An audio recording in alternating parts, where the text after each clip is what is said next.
السلام علیکم ورحمۃ اللہ وبرکاتہ۔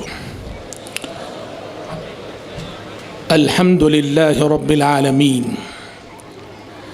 والصلاة والسلام على اشرف الانبیاء والمرسلین وعلى آلہ واصحابہ اجمعین وعلى من تبعهم بإحسان الى یوم الدین، اما بعد۔ اعوذ باللہ السمیع العلیم من الشیطان الرجیم من ہمزہ ونفخہ ونفسہ۔ کتب علیکم اذا حضر احدکم الموت ان ترک خیرا الوصیۃ للوالدین والاقربین بالمعروف حقا علی المتقین۔ اس اجلاس کے معزز صدر صوبائی جمعیت الحدیث کرناٹکا و گوا کے امیر محترم اور صوبائی جمعیت کے ناظم اعلیٰ، اسٹیج پر تشریف فرما تمام ہی علماء، باگل کوٹ کی ضلعی جمعیت کے تمام ہی عہدیداران اور آج کے اس عظیم الشان اجلاس کے معزز شرکاء اور پردہ نشین خواتین اسلام، مجھے آج آپ کے سامنے گفتگو کرنے کے لیے منتظمین اجلاس نے ایک علمی موضوع دیا ہے۔ میرا موضوع ابھی آپ نے سنا، اسلام کا نظام میراث۔ یہ علمی موضوع ہے، گہرا موضوع ہے۔ میں کوشش کروں گا کہ اس موضوع سے متعلق ایسی باتیں آپ کے سامنے پیش کروں جو عام فہم ہو اور سب کی سمجھ میں آنے والی ہو۔ کسی بھی شخص کا جب انتقال ہوتا ہے، اس کے انتقال ہونے کے بعد اس کا مال، اس کی جائیداد، اس کی پراپرٹی جس کی اولاد میں تقسیم ہوتی ہے، اس کے رشتہ داروں میں تقسیم ہوتی ہے۔ اس سلسلے میں اسلام پورا ایک مستحکم نظام رکھتا ہے۔ دولت ایک نسل سے دوسری نسل منتقل ہو رہی ہے، سرمایہ ایک نسل سے دوسری نسل کو منتقل ہو رہا ہے، پیسہ ایک نسل سے دوسری نسل کو منتقل ہو رہا ہے، جائیداد ایک نسل سے دوسری نسل کو منتقل ہو رہی ہے۔ یہ بڑا نازک وقت ہوتا ہے خاندانوں کے لیے۔ کیوں نازک وقت ہوتا ہے؟ اس لیے کہ جب دولت ایک نسل سے دوسری نسل کو منتقل ہو رہی ہوتی ہے، یہاں میرا نفس بڑی شرارتیں کرتا ہے، حرص و ہوس اور لالچ یہاں بہت کچھ ہمیں گمراہ کرتی ہے۔ چنانچہ آپ دیکھتے ہیں کہ باپ جب تک زندہ تھا سارا خاندان مستحکم تھا، سارے بھائی بہن محبت سے جی رہے تھے۔ باپ کا انتقال کیا ہوا؟ باپ کی مال میراث اور اس کی جائیداد کو لے کر اتنا لڑتے ہیں، اتنا جھگڑتے ہیں، مقدمے تک نوبت آ جاتی ہے۔ آج عدالتوں میں جائیے، مقدمے، بھائی نے بھائی کے خلاف مقدمہ کر رکھا ہے، بھائی نے بہن کے خلاف مقدمہ کر رکھا ہے، بہن نے بھائی کے خلاف عدالتی کارروائی کر رکھی ہے۔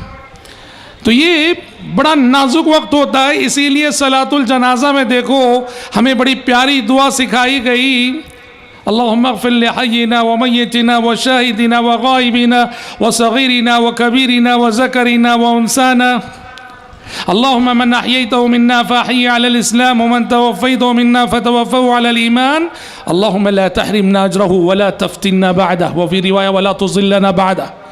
یہ صلاۃ الجنازہ کی دعا کے اس آخری جملے پہ غور کیجئے کہ جب ہم نماز پڑھ رہے ہوتے ہیں، سامنے جنازہ ہوتا ہے، ہم دعا کرتے ہوئے کہتے ہیں اللہم لا تفتنا بعدہ، اے اللہ یہ جو مرحوم ہو چکا ہے، وہ میرا والد ہو یا کوئی بھی ہو، اس کے بعد ہمیں فتنے میں نہ ڈالنا۔ وَلَا تُضِلَّنَا بَعْدَ، اے اللہ میرے والد کا یہ جو جنازہ اٹھا ہے جس کی ہم تدفین کرنے جا رہے ہیں، پروردگارہ والد کے بعد ہمیں گمراہ نہ کرنا۔ اس وقت یہ دعا سکھانے کا مطلب کیا ہے کہ میرے والد کے بعد، میرے عزیز کے بعد، میرے رشتہ دار کے بعد پروردگارہ ہمیں فتنے میں نہ ڈالنا۔ خاندانوں کو دیکھو تو سمجھ میں آتا ہے، مال میراث کو لے کے جن خاندانوں میں جھگڑے ہیں، مال میراث کو لے کر جن خاندانوں میں اختلافات ہیں اس کو دیکھتے ہیں تو سمجھ میں آتا ہے کہ کیوں آپ صلی اللہ علیہ وسلم نے صلاۃ الجنازہ کی دعا میں خاص طور پہ جو زندہ ہیں ان کے حق میں گمراہ نہ ہونے اور فتنوں میں نہ پڑنے کی دعا سکھائی. اللہم لا تحرمنا اجر ولا تفتنا بعد. اسلام سے قبل ایسا ہوتا تھا، دیکھیے باپ کا انتقال ہوا، جائیداد صرف لڑکوں میں تقسیم ہوتی تھی، عورت پوری طرح سے محروم. اسی طرح سے کسی کا انتقال ہو، اس کے وارثین میں جو بڑی عمر کے لوگ ہیں صرف ان کو ملا کرتا تھا مال، کم سن بچوں کو نہیں ملا کرتا تھا. اسلام جب آیا، اسلام نے سب سے پہلے ایک حکم دیا. پہلا حکم یہ آیا میراث کے سلسلے میں کہ کوئی بھی شخص مر رہا ہے، انتقال کر رہا ہے اور مال چھوڑے جا رہا ہے، وہ خود تقسیم کر دے. مرنے سے پہلے وہ خود وصیت لکھ جائے کہ میں اتنا پیسہ چھوڑے جا رہا ہوں، میرے بعد میری بیوی کو اتنا، میرے لڑکے کو اتنا، میری لڑکی کو اتنا، میرے بھائی کو اتنا، میری بہن کو اتنا. پہلا حکم یہ آیا کہ مرنے والا خود اپنی دولت آپ تقسیم کر جائے، وصیت کر جائے، اور جیسے وہ وصیت کیا ہے جس کو جتنا، جیسے اس کے مرنے کے بعد اس کی وصیت کے مطابق اس کے رشتہ داروں کو ویسے ویسے مال دے دیا جاتا تھا. یہ پہلا مرحلہ تھا. اور سورۃ البقرہ کی جس آیت سے میں نے اپنی گفتگو کا آغاز کیا اس میں اسی جانب اشارہ ہے. کتب علیکم اذا حضر احدکم الموت ان ترک خیرا الوصیۃ للوالدین والاقربین. لیکن بعد میں یہ حکم منسوخ ہو گیا، بعد میں یہ حکم ختم کر دیا گیا.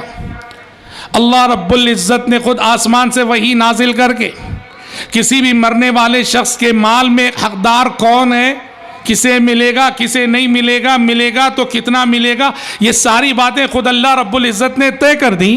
اور یہ کب ہوا؟ حضرت جابر کہتے ہیں بازار سے گزر رہے تھے نبی کریم صلی اللہ علیہ وسلم، ایک انصاری خاتون 2 بچیوں کو اٹھائی ہوئی آئی اور کہنے لگی اے اللہ کے نبی، یہ دونوں بچیاں سعد بن ربیع کی بیٹیاں ہیں. سعد بن ربیع کے انتقال کے بعد سعد بن ربیع کے بھائی نے یعنی ان 2 بچیوں کے چاچا نے ساری دولت سمیٹ کر رکھ لی ہے، ان دونوں بچیوں کو کچھ نہیں دیا ہے، آپ میری بچیوں کا حق دلائیے. یہ سوال خاتون نے کیا. حضرت جابر رضی اللہ عنہ کہتے ہیں کہ آپ صلی اللہ علیہ وسلم نے وحی کا انتظار کیا اور اس وقت آسمان سے وہ وحی آئی جو سورۃ النساء کا دوسرا رکوع ہے، جس میں اللہ رب العزت نے پورے نظام میراث اور قانون میراث کو بتایا ہے کہ کسی بھی میت کے انتقال کے بعد اس کے رشتہ داروں میں کسے ملے گا، کسے نہیں ملے گا، ملے گا تو کتنا ملے گا. یوصیکم اللہ فی اولادکم للذکر مثل حظ الانثیین فإن کن نساء فوق اثنتین فلہن ثلث ما ترک. یہ آیت نازل ہونے کے بعد جو پہلا حکم تھا کہ مرنے والا خود تقسیم کر جائے وہ منسوخ ہو گیا. اب ان آیتوں کے نازل ہونے کے بعد خود اللہ رب العزت نے سب کے حصے متعین کر دیے، سب کے حصے مقرر کر دیے، اور قیامت کی صبح تک کے لیے اب قانون یہ ہے کسی کا بھی انتقال ہو سورۃ النساء کی ان آیتوں میں بیان کیے گئے حصوں کے مطابق اس کا مال اس کے رشتہ داروں میں تقسیم ہوگا.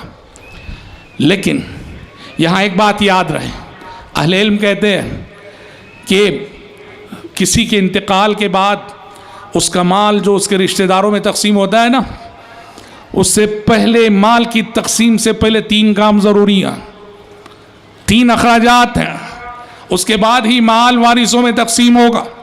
کسی بھی شخص کے انتقال کے بعد اس کے چھوڑے ہوئے مال میں پہلے یہ 3 مصارف ہیں.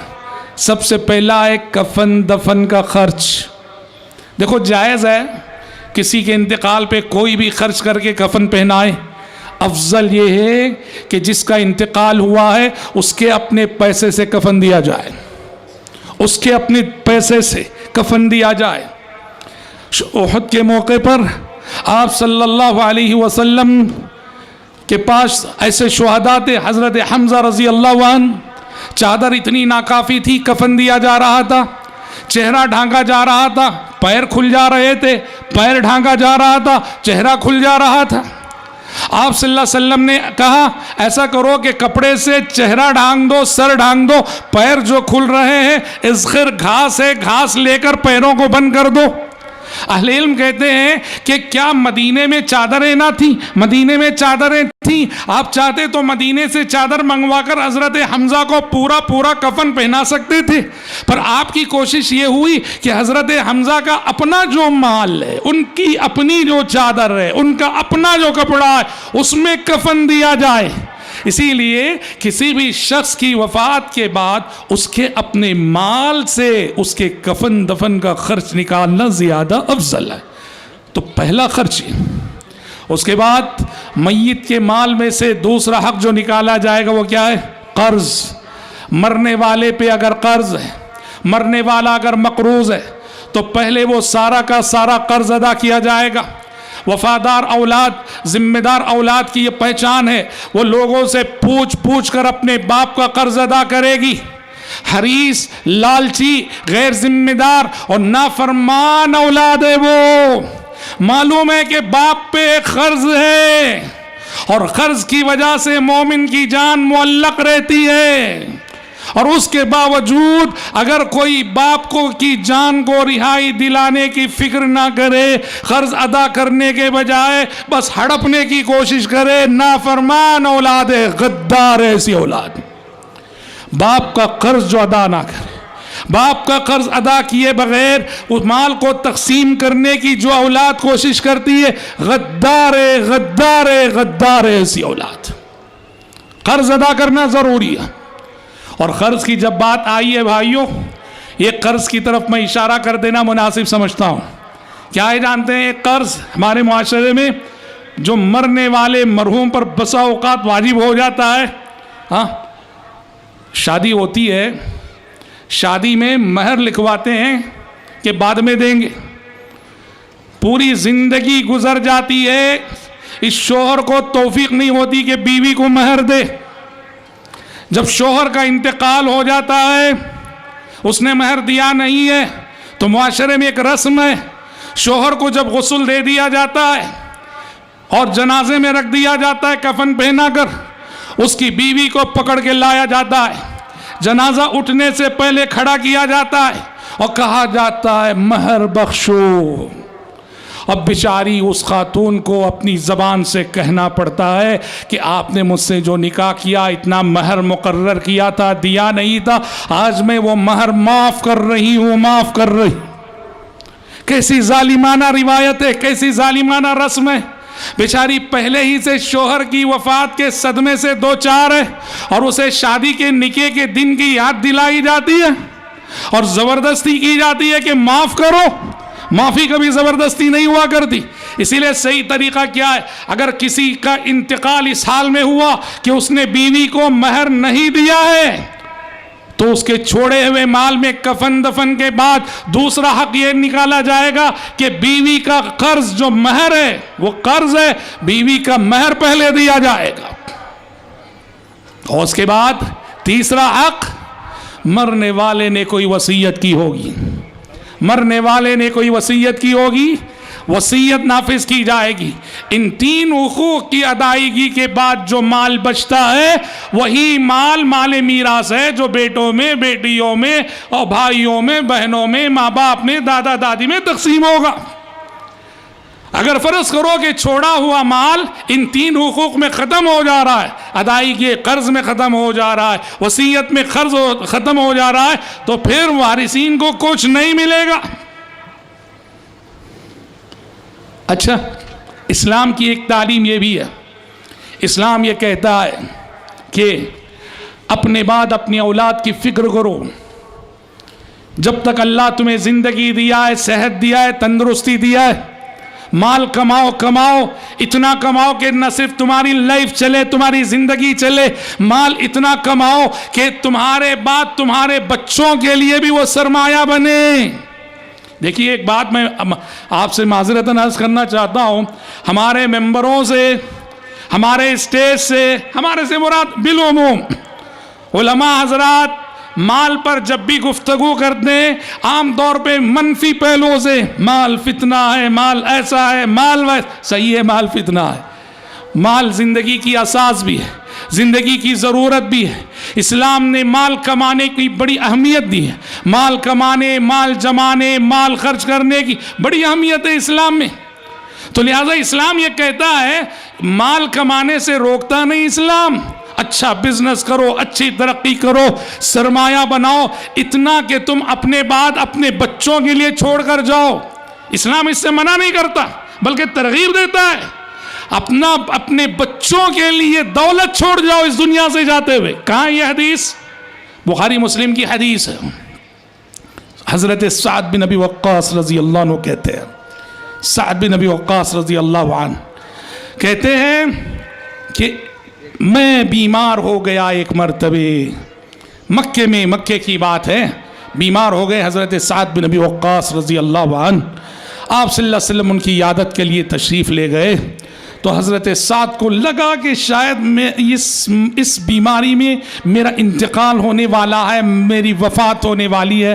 تو حضرت سعد بن ابی وقاص رضی اللہ عنہ نے پیارے نبی صلی اللہ علیہ وسلم سے اجازت چاہی، کہا کہ اللہ کے نبی میری صرف ایک بیٹی ہے، میری صرف ایک بیٹی ہے اور میرے پاس مال زیادہ ہے، اللہ کے نبی میں مال صدقہ کرنا چاہ رہا ہوں، تو کیا میں 2/3 مال 2/3 مال صدقہ کر دوں؟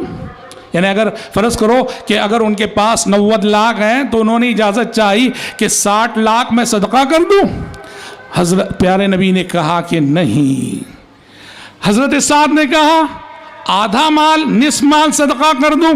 یعنی اگر 90 لاکھ ان کا سرمایہ ہے تو انہوں نے 45 لاکھ صدقہ کرنے کی سوچی، تو پیارے نبی صلی اللہ علیہ وسلم نے کہا کہ نہیں، 45 نصف مال کے صدقے کی بھی اجازت نہیں۔ انہوں نے کہا الثلث یا رسول اللہ، کہا کہ اللہ کے نبی کیا میں اپنے مال کا 1/3 حصہ 1/3 مال صدقہ کر سکتا ہوں؟ آپ نے کہا الثلث والثلث کثیر، کہا کہ سعد ہاں اپنے مال کا 1/3 حصہ صدقہ کر سکتے ہو، 1/3 حصہ صدقہ کر سکتے ہو۔ اس کے بعد جو جملہ آپ نے ارشاد فرمایا وہ محل شاہد ہے، آپ نے حضرت سعد بن ابی وقاص سے کہا یہ جملہ ملاحظہ کیجئے، اسلام ایسا نہیں کہ صرف غریبوں کا مذہب ہے، یہاں مالداروں اور امیروں کی صرف مذمت کی جاتی ہے، نہیں، مالداروں اور امیروں کی مذمت اس لیے ہوتی ہے کہ مالداروں میں بہت چھوٹا طبقہ ایسا ہوتا ہے جو بااخلاق، دیندار، متشرع ہے، ورنہ عام طور پر مال کی فراوانی آنے کے بعد انسان بیجا فضول خرچی، اسراف کیا کرتا ہے، اس لیے وہ مذمت کی زد پہ آتے ہیں۔ اسلام ایسا نہیں کہ وہ فقیروں غریبوں کا مذہب ہے۔ آپ نے حضرت سعد سے کہا انتظر ورثتك اغنیاء خیر من انتظرهم عالة يتكففون الناس۔ آپ نے کہا کہ سعد اپنے بچوں کو اپنے بعد مالدار چھوڑ کے جاؤ، اپنے بچوں کو اپنے بعد مالدار چھوڑ کے جاؤ، یہ بہتر ہے اس سے کہ تم اپنے بچوں کو کنگال اور فقیر چھوڑ کے جاؤ اور تمہارے بعد تمہارے بچے دنیا والوں کے سامنے ہاتھ پھیلاتے پھریں۔ کیا بات ہے، دیکھیے آپ صلی اللہ علیہ وسلم نے کیا فرمایا، اپنے بچوں کو مالدار چھوڑ کے جاؤ۔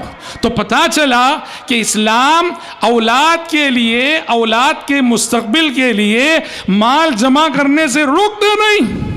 ایک شخص اپنے حقوق ادا کرتے ہوئے، زکوٰۃ ادا کرتے ہوئے، صدقات ادا کرتے ہوئے، فی سبیل اللہ خرچ کرتے ہوئے، وہ جہاں اپنی اولاد کی فکر کرے اور اولاد کے لیے مال جمع کرے، یہ کوئی غلط نہیں ہے، اسلام اس سے منع نہیں کرتا بلکہ اس کی حوصلہ افزائی کرتا ہے۔ اچھا، کسے کتنا ملے گا، یہ اس کی تفصیل ہے۔ یہ آپ جب بھی کوئی واقعہ پیش آتا ہے نا، قریب کے کوئی جو ہاں کتاب و سنت کے مطابق فتوے دیے جاتے ہیں، وہاں کے دارالافتاء کو لکھنا کہ اتنا مال ہے اور اتنے رشتہ دار زندہ ہیں، آپ کو بتایا جائے گا کہ کسے کتنا ملے گا۔ بطور مثال میاں بیوی کو لے لو، اگر شوہر کا انتقال ہو گیا بیوی کو کتنا ملے گا؟ بچے اگر ہیں تو 8واں حصہ ملے گا، بچے اگر نہیں ہیں تو شوہر کے چھوڑے ہوئے مال کا 14 حصہ ملے گا۔ شوہر کو بھی ایسے ہی، بیوی کا انتقال ہو گیا، شوہر کو بیوی کے مال میں سے کتنا ملے گا؟ اگر بچے نہیں ہیں آدھا مال شوہر کو جائے گا، بیوی کا انتقال ہوا بچے ہیں تو مال کا 14 حصہ شوہر کو جائے گا۔ ایسے ہی ماں باپ ہیں، والدین کو عام طور پر 6واں حصہ ملا کرتا ہے، پورے مال کا 6واں حصہ ماں باپ کو، کبھی 1/3 حصہ بھی ملتا ہے۔ یہاں ایک بات اور طلب ہے کہ اسلامی نظام میراث کا ایک قانون ہے، للذکر مثل حظ الانثیین، بیٹا زید کا انتقال ہوتا ہے، زید کی ایک بیٹی ہے، زید کا ایک بیٹا ہے، کتنا مل رہا ہے؟ زید کو 20 لاکھ مل رہا ہے اور اس کی بیٹی کو 10 لاکھ مل رہا ہے. یعنی زید کا انتقال ہوا، اس کی ایک بیٹی زینب ہے، اس کا ایک بیٹا عمر ہے. زید کے چھوڑے ہوئے مال میں عمر کو 20 لاکھ مل رہا ہے اور زینب کو 10 لاکھ مل رہا ہے. تو کیا اسلام عورت پہ ظلم کر رہا ہے؟ کیا نعوذ باللہ کہ یہ عورت کو کم دے رہا ہے، لڑکے کو زیادہ دے رہا ہے؟ کیوں عمر کو 20 لاکھ مل رہے ہیں اور اسی کی بہن زینب کو صرف 10 لاکھ مل رہے ہیں؟ یاد رکھنا، اسلام مساویانہ تقسیم کا قائل نہیں، اسلام منصفانہ اور عادلانہ تقسیم کا قائل ہے. اگر عمر کی طرح زینب کو بھی 20 لاکھ مل جائیں، یہ ناانصافی اور ظلم ہوتا. کیوں جانتے ہیں؟ اس لیے اسلامی نظام کے تحت ہمیشہ خرچ کا ذمہ دار مرد ہے، ہمیشہ خرچ کا ذمہ دار مرد ہے. عورت پر اسلام کبھی خرچ کی کوئی ذمہ داری عائد نہیں کرتا. عورت جب بچی ہوتی ہے، بیٹی ہوتی ہے، باپ اس پہ خرچ کرتا ہے. شادی ہو جاتی ہے، شوہر اس پہ خرچ کرتا ہے. اولاد ہو جاتی ہے، بوڑھی ہو جاتی ہے، بچے اس پہ خرچ کرتے ہیں. اسلامی نظام میں عورت پر کبھی خرچ کی کوئی ذمہ داری نہیں، جبکہ مرد خرچ کا ذمہ دار ہے. بھائی کی ذمہ داری ہے بہن پہ خرچ کرنا، باپ کی ذمہ داری ہے بیٹیوں پہ خرچ کرنا، شوہر کی ذمہ داری ہے بیوی پہ خرچ کرنا، بیٹوں کی ذمہ داری ہے ماں پہ خرچ کرنا. تو چونکہ اسلامی نظام میں مرد ہر مرحلے میں خرچ کا ذمہ دار ہے، اس لیے انصاف کا تقاضا یہ تھا کہ اس کو ڈبل حصہ ملے عورت کے مقابلے میں. کیونکہ عورت پر کبھی کسی خرچ کی ذمہ داری اسلام نے عائد نہیں کی ہے. ظلم کرتا ہوں میں اور ظلم کرتے ہیں آپ جب شادی کے موقع سے پوری بے شرمی سے لڑکی کے باپ سے پوچھتے ہیں کیا دو گے ہمیں، کیا دو گے ہمیں. ظالم ایسا شوہر، ظالم ایسا سمدھیانہ، ظالم ایسے لڑکے والے جو نکاح طے ہوتے ہوئے، رشتہ طے ہوتے ہوئے پوری وقاحت اور بے شرمی سے پوچھتے ہیں کہ کیا دو گے، کتنا دو گے. ارے مانگنے کے انداز بھی بڑے سہانے. کیسے مانگتا ہوں؟ میں لڑکے والا ہوں اور میں آپ سے پوچھتا ہوں اپنی بیٹی کو سونا کتنا ڈالو گے. ڈیمانڈ کرتا ہوں کہ اتنا سونا ڈالنا اپنی بیٹی کو. بیٹی تمہاری ہے، تمہاری مرضی ہے، جتنا چاہے ڈالو. میں کون ہوتا ہوں؟ میں کون ہوتا ہوں پوچھنے والا؟ میں کون ہوتا ہوں ڈیمانڈ کرنے والا کہ اپنی بیٹی کو کتنا ڈالو گے؟ یہ ظلم کی ظالمانہ روایتیں ہیں جہاں مرد عورت پر ظلم کر رہا ہے. یہ اسلامی قانون نہیں ہے، اسلامی نظام نہیں. یاد رکھنا بھائیوں، شادی کے موقع سے، نکاح کے موقع سے میں اپنے نوجوان بھائیوں سے کہنا چاہوں گا، نکاح کے موقع سے ہرگز ایک پائی نہ لینا لڑکی سے، لڑکی کے باپ سے. اور جو لوگ لے چکے ہیں ان سے کہوں گا واپس کرو اللہ کے واسطے. جو لوگ لے چکے ہیں شادی کے موقع سے، یہ زبردستی کا لینا ہے، واپس کرو. اور اگر واپس نہیں کرتے تو یہ کام ضرور کرنا، اپنے سسر سے جا کے معافی مانگو. پہلے اپنے سسر سے جا کے معافی مانگو. اسلام نے کبھی عورت پر ایک پیسے کے خرچ کی ذمہ داری نہیں رکھی ہے. یہ ظلم ہم اپنے آپ پہ کر رہے ہیں. یہ سماج، یہ اسلامی معاشرہ ہے، یہ اسلامی خاندان ہے، یہ اسلامی گھرانے ہیں. تو یاد رکھنا، اسی لیے نظام میراث میں مرد کو ڈبل حصہ اور مرد کا آدھا حصہ عورت کو دیا جاتا ہے. اس لیے کہ عورت کہیں بھی خرچ کی ذمہ دار نہیں ہے. خرچ کی جو بھی ذمہ داری ہے وہ مرد پہ عائد ہوتی ہے. اچھا، اسلامی نظام میراث میں ایک اہم مسئلہ آتا ہے بھائیو، وصیت کا. سمجھ رہے نا؟ یعنی مرنے والا، فرض کرو زید، اس کا انتقال ہو رہا ہے اور اس کے پاس ایک 90 لاکھ کا مال ہے. فرض کیجئے شریعت مرنے والے زید کو یہ اجازت دیتی ہے کہ تم کچھ وصیت کر جا سکتے. کتنے مال میں؟ 1/3 مال میں، 1/3. یعنی اگر 90 لاکھ چھوڑ کے مر رہا، وہ 30 لاکھ تک کے مال میں وہ وصیت کر سکتا ہے. کیا وصیت؟ اپنی آخرت کے لیے. فلاں مسجد کو 5 لاکھ دے دو، فلاں مدرسے کو 5 لاکھ دے دو، فلاں بیوہ کو اتنا دے دو، فلاں یتیم کو اتنا دے دو، فلاں جگہ کنواں کھدوا دو. اپنی آخرت کے لیے جو خیر کے کام کرنے 1/3 اپنے چھوڑے ہوئے مال میں سے جو 1/3 ہے اس میں وصیت کی گنجائش اسلام نے رکھی ہے. لیکن یہ وصیت زیادہ سے زیادہ 1/3 میں ہو سکتی ہے. سمجھ رہے ہیں؟ 1/3 سے زائد میں وصیت نافذ نہیں ہوگی. اچھا، اس وصیت کی ایک حکمت تو یہی کہ میں مرنے والا اپنی آخرت کے لیے کچھ توشہ تیار کر لوں. اس کی دوسری حکمت بھی ہے وصیت کی. کیا ہے جانتے ہیں؟ بعض رشتہ دار وارث نہیں ہوتے جبکہ وہ مستحق ہوتے ہیں. بعض رشتہ دار وارثین میں نہیں آتے جبکہ وہ مستحق ہوتے ہیں. وصیت کے راستے سے شریعت نے یہ گنجائش رکھی ہے کہ مرنے والا وصیت کے راستے سے ان کو دے جائے. اس کی ایک مثال میں سمجھاتا ہوں. زید، بیچارے زید کو ہم بار بار مارتے ہیں. مدرسوں میں ہم اسی زید کو جو ہے نا، ہاں کیا خیال ہے؟ مدرسے میں بیچارہ زید جو ہے سب سے زیادہ مظلوم ہے. قتل زید، قتل کرتا ہے زید، ضرب زید، مارتا ہے زید. ہاں تو زید ہی کو لیتے ہیں. زید کا فرض کیجئے، ہاں زید کے 3 بیٹے ہیں فرض کرو. زید کے 3 بیٹے، عبداللہ، عبد الرحمن، عبد الرحیم. زید نے اپنی زندگی میں 3 بیٹوں کی شادی کر دی. عبداللہ کی بھی شادی ہو گئی، عبد الرحمن کی بھی ہو گئی، عبد الرحیم کی بھی ہو گئی. ہوا یہ کہ زید کی زندگی میں ہی عبداللہ کا انتقال ہو گیا. بڑے بیٹے عبداللہ کا انتقال ہو گیا زید کی زندگی میں. اس کے یتیم بچے بھی ہیں. اب کیا ہو گیا؟ زید کی ایک بہو بیوہ ہو گئی اور زید کے 2 پوترے یتیم ہو گئے.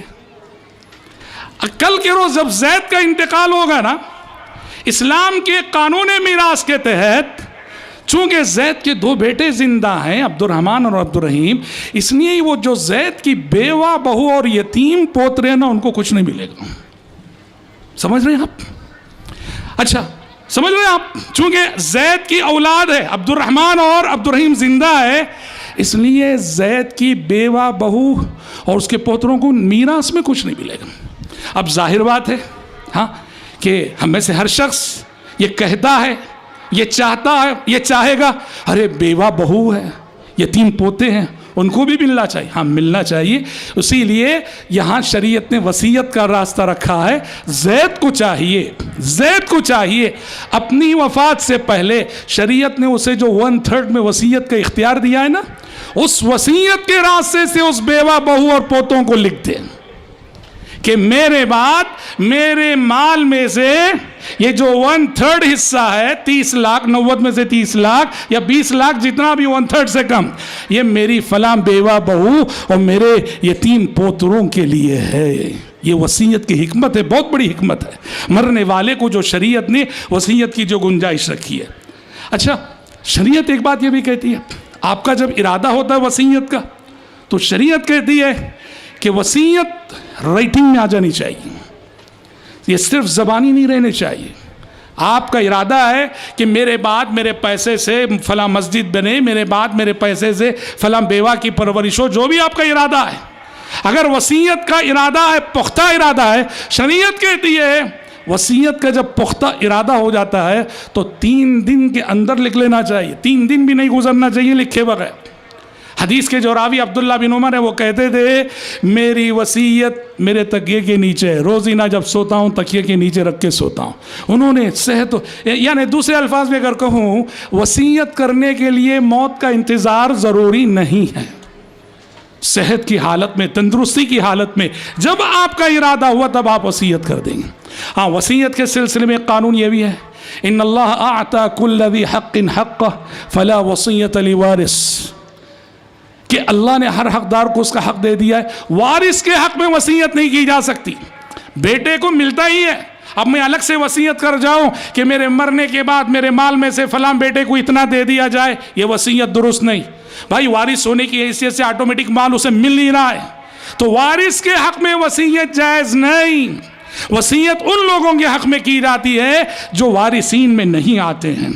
اچھا، 2-3 مسائل جو اسی سے ریلیٹڈ ہیں بتا کر میں اپنی گفتگو ختم کرتا ہوں. میرے بس 7-8 منٹ باقی رہ گئے. معاشرے میں آج کل دیکھو، متمنا ایک ہوتا ہے، متمنا کسے بولتے ہیں؟ لے پالک. ہم کسی کے بچے کو لے کے پال لیتے ہیں, ٹھیک ہے, کسی کی بیٹی کو لے کے پال لیتے ہیں. مسئلہ یہ لے کر پالنا صحیح ہے, کوئی مسئلہ نہیں, لیکن لے پالک کو حقیقی اولاد کے احکامات دینا ناجائز ہے. آپ نے عبداللہ کے بیٹے عبد الرحمن کو لے کے پالا ہے تو اس کے ساتھ ہمیشہ لکھیں گے عبد الرحمن سن آف عبداللہ ہی لکھیں گے. آپ اگر چونگے یعنی عبداللہ کے بیٹے عبد الرحمن کو آپ لے کے پال لیے ہیں, اس کے باپ عبداللہ کی جگہ اپنا نام لکھیں گے تو پیارے نبی کہتے ہیں الجنت علیہ حرام من ادعا الی غیر ابیہ فالجنت علیہ حرام. جو شخص اپنے آپ کو اپنے باپ کو چھوڑ کر دوسرے کی طرف منسوب کرے اس پہ جنت حرام ہے. یہ بہت بڑی غلطی ہے. آپ اپنا نام سرپرست کے طور پہ لکھ سکتے ہیں, گارڈینز کے طور پہ لکھ سکتے ہیں, لیکن باپ کے طور پہ آپ نہیں لکھ سکتے. سمجھ رہے ہیں؟ ایک تو ہی ویسے ہی جس کو آپ نے لے کے پالا ہے وہ بیٹی ہو کہ بیٹا, کل جب آپ کا انتقال ہوگا نا, آپ کے مال وراثت میں اس کو کچھ نہیں ملے گا. آپ کے مال وراثت میں اس کو کچھ نہیں ملے گا. ہاں یہ بات یاد رہے, حقیقی اولاد ہو تو اسی کو ملے گا. جس کو لے کے آپ پالتے ہیں آپ کے انتقال کے بعد اسے کچھ نہیں ملے گا. ہاں اگر اسے آپ کچھ دینا چاہتے ہیں تو کیا راستہ ہے؟ وصیت. ہاں ماشاءاللہ خوب سمجھ رہے ہیں آپ لوگ. ہاں اجتماعی جواب آیا, بہت خوشی کی بات ہے, زبردست ماشاءاللہ, باہوش سامعین ہے. اگر آپ دینا ہی چاہتے ہیں تو پھر وصیت کر جائیے, میں نے فلاں لڑکے کو لے کے پالا ہے, فلاں لڑکی کو لے کے پالا ہے, میرے بعد میرے مال میں سے 1/3 سے کم ہونا چاہیے, 1/3 یا 1/3 سے کم, اس کو اتنا دے دیا جائے. تو اس راستے سے آپ دے سکتے, وارث کے طور پہ آپ نہیں دے سکتے. ایک مسئلہ یہ ہوا. دوسرا مسئلہ, میاں بیوی میں طلاق ہو گئی. زید اور زینب میاں بیوی تھے, میاں بیوی میں طلاق ہو گئی, دونوں کا رشتہ ختم ہو گیا, دونوں کے بچے ہیں.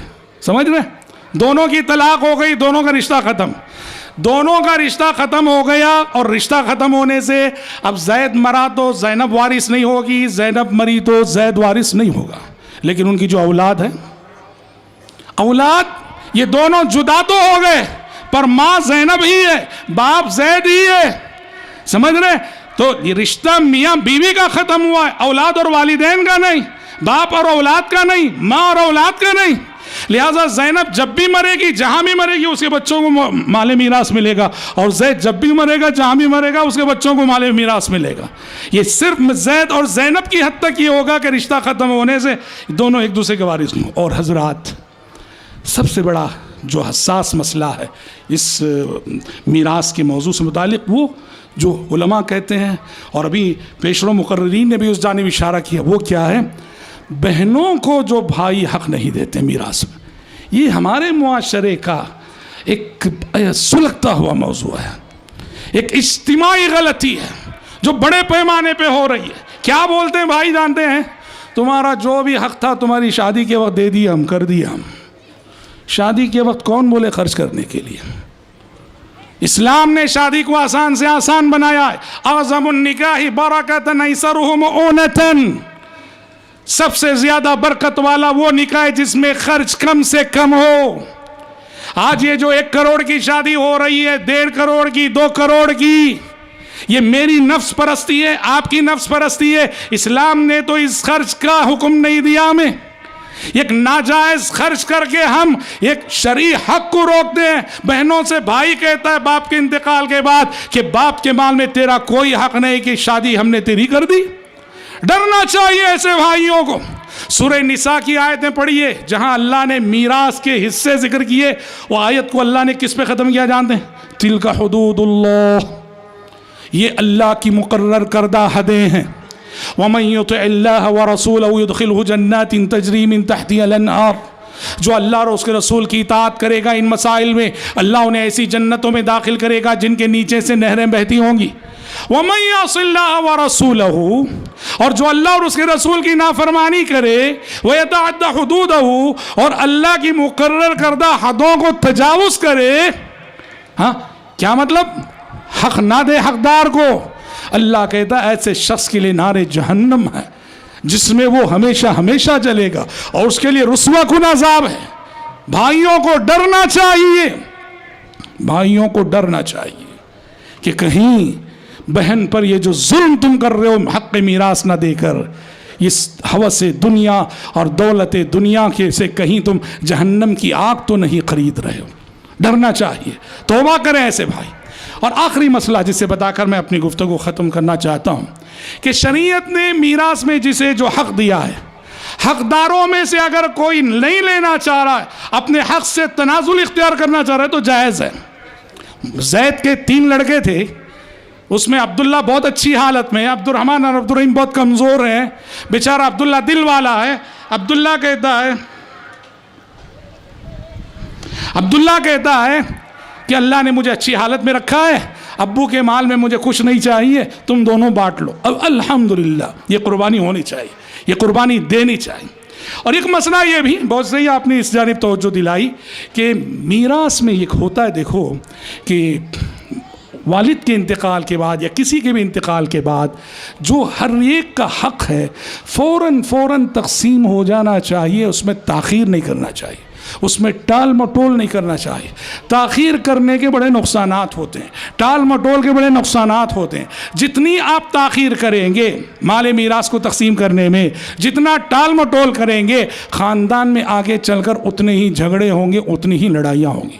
آج جیسے ہی باپ کا انتقال ہوا اس کے بچوں کا حق ثابت ہو گیا. پیدا شدہ بچہ بھی اگر ہے, آج زید کو بیٹا پیدا ہوا صبح میں, شام میں زید کا انتقال ہو گیا, تو زید کے چھوڑے ہوئے مال میں سے وہ 1 دن کا بچہ 1 کروڑ کا مالک بن گیا. سمجھ رہے ہیں آپ, مالک بن گیا وہ. اور ہر ایک کا جو حق ہوتا ہے, حقدار کو اس کا حق جلدی پہنچانا چاہیے, اس میں ٹال مٹول دیر اور تاخیر نہیں کرنی چاہیے. تو بہرحال یہ کچھ باتیں تھیں جو میں نے اپنے موضوع اسلام کے نظام میراث سے متعلق عرض کرنی چاہی. موضوع جیسے میں نے کہا گہرا ہے اور علمی ہے اور طویل ہے. محدود وقت میں اتنی معلومات میں آپ کے سامنے دے سکا.